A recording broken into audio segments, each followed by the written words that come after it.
Ken Walker had just graduated with a doctorate in Asian government from Yale University and secured a job working for a senator. He moved into an apartment in Georgetown with 2 other new congressional staff members. His first assignment was to investigate the Thai government, as they were receiving American grants. Fluent in Thai, Ken traveled to Bangkok, where he met the American ambassador on his first day. A lover of Thai food, Ken ventured to a local area far from the tourist spots, indulging in conversations and delicious meals until the early hours of the morning. Seeking a taxi, Ken found none and decided to walk back to his hotel. There, he made some calls and sent emails to his boss in Washington, D.C., before collapsing into bed. That night, Ken had a vivid dream. He found himself as the head queen of Siam in the 15th century. The king, Chao Samphria Bhumibol, had 37 queens and princesses in his harem, and Crown Prince Ramasuan was her son. She had been sent to the king as a gift from the king of Sukhothai, and she was not only beautiful but clever in gaining internal power. In the dream, the queen was plotting the death of one of the other queens, whom the king favored too much. She ordered her guards to kill the queen, dismember the body, and dispose of it in the river. Afterward, she shared an intimate moment with her king. Ken woke up drenched in sweat, the dream feeling disturbingly real. Though unsettled, he pushed the thoughts aside, showered, and changed for the day. He had a private chauffeur to take him to various locations for his investigation. Initially, the locals were reluctant to speak with him, but slowly, they began to open up. They revealed that one of Thailand's generals had taken the American funds. Later that evening, Ken returned to the local restaurant he'd visited before. The friendly atmosphere made it a perfect spot to enjoy the local cuisine and drinks with the locals. He left around 3 a.m., only to find, once again, no taxis available. A heavy rainstorm started, so he ran back to the hotel, soaking wet. He went to bed, wondering if he'd experience another strange dream. And indeed, he did. This time, the queen was talking with her son, Ramasuan, about taking control of the military, with plans involving one particular general. The dream continued with a conversation between the queen and the king, discussing the death of another queen and the Buddhist funeral that followed. The dream felt incredibly long, and when Ken finally woke up, it was noon. Covered in sweat again, he rushed to get dressed for a meeting with the ambassador. Upon arrival, he was embarrassed to be so late, but the ambassador simply laughed and said, "Siamese time is about 2 hours late." Their meeting finished around 9 p.m. The ambassador then invited Ken to dinner at his residence, but Ken politely declined, preferring to eat at a local restaurant. The ambassador chuckled and remarked, "Ah, you prefer native food. I can't stand it."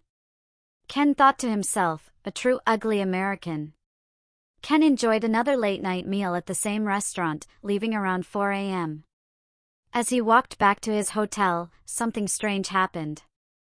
His pants legs seemed to drag on the ground as his body felt smaller, his waist thinning, and even his chest becoming slightly fuller. At the hotel, when asking for his keycard, he noticed his voice had taken on a distinct Thai accent. The clerk hesitated but eventually gave him the key. Once in his room, Ken was startled to realize he was physically transforming into a Siamese woman. Standing at only 4 feet 4 inches, he looked into the mirror, finding himself an incredibly attractive woman. At first, he assumed it was just the effects of the alcohol, and he hoped that by sleeping it off, he would return to normal. However, that night, the dream of the queen returned. This time, it was all in Thai.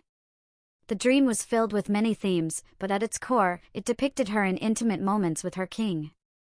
Ken woke up, only to find that he had completely transformed into a woman, both physically and mentally. No longer able to speak English, he could only communicate in Thai. His clothes no longer fit, so he grabbed his wallet and passport, put on the oversized clothing, and took a taxi to a shopping area. There, he bought a traditional skirt, fasin, a blouse, chong kraban, and slippers, items meant for women. He asked the clerk to dispose of the men's clothing, thankful he had some Thai baht, since the store didn't accept credit cards.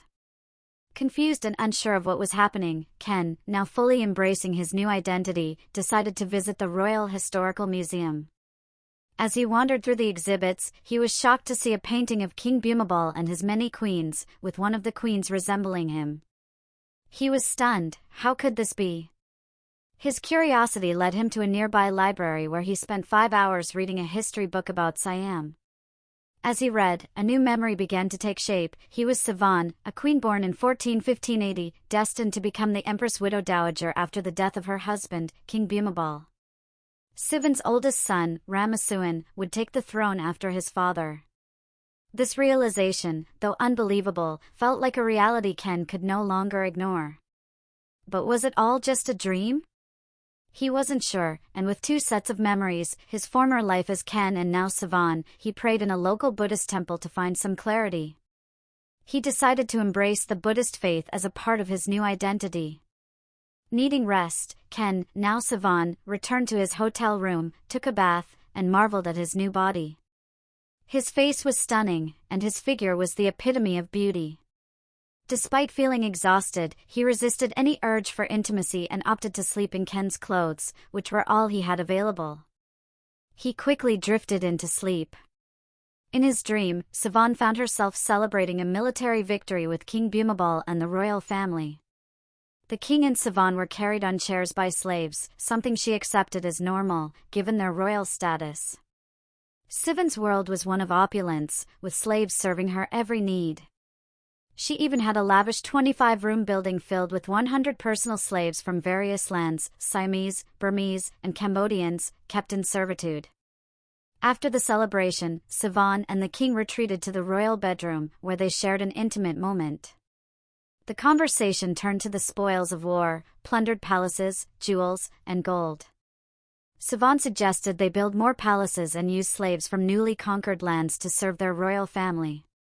The king agreed, and after a private discussion with his hyanan, Sivan finally went to bed with her husband. When Sivan woke, she was startled to realize she had slept for 36 hours. Slowly, her beauty seemed to increase. She took a bath, dressed, and took Ken's cell phone, credit cards, and cash. Withdrawing more baht from an ATM, she realized she had plenty of money now. Next, she went to the royal library to research more about Sivan's life. The books revealed disturbing facts. Sivan, the queen widow dowager, had been involved with several men and women and was infamous for killing many royal family members, including her children. She was considered one of the most ruthless queens in history. Feeling unsettled, Sivan sought food at the same restaurant Ken had frequented. As she ate, a waitress recognized her from the painting and began bowing, proclaiming that she had returned to help the people. Sivan fled the scene, not wanting to help anyone. Back at the hotel, Sivan found her keycard no longer worked.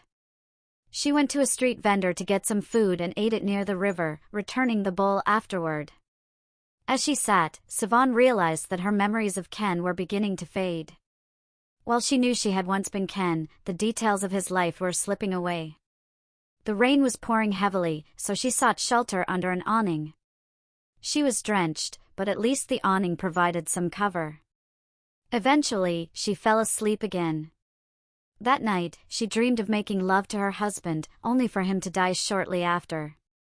Her son, Prince Ramasuan, now known as King Trailokanat, took the throne. Whispers circulated that Queen Sivan had killed her husband, though no evidence was ever found. She was overjoyed that her son had become ruler of the greatest country in the world. She worked closely with the hyanan to plan his coronation, down to the smallest detail. The army uncovered a plot to assassinate both the new king and Queen Sivan, but they successfully eliminated the conspirators. She woke up to find the rain had stopped. Hunger gnawed at her, but it was not a concern. Her memories of Ken had faded completely, she now knew only Sivan. She marveled at the towering buildings and the noisy machines, cars and buses, around her, thinking the strange clothing was odd too. Spotting a food stall, she took some food and began eating without hesitation. As the queen, she didn't feel the need to ask or pay for it. The store owner, however, had a different perspective and called the police. When they arrived, she claimed to be the queen widow dowager and that her son ruled the country. The officers thought she was mad and promptly took her to jail. In Thailand, the police jails were far from what she might have expected in America. For officers assaulted her repeatedly, leaving her locked in a cell, naked, for 3 days. She was given a watery broth with worms, but it had some nutritional value, so she ate it. That night, she dreamed again.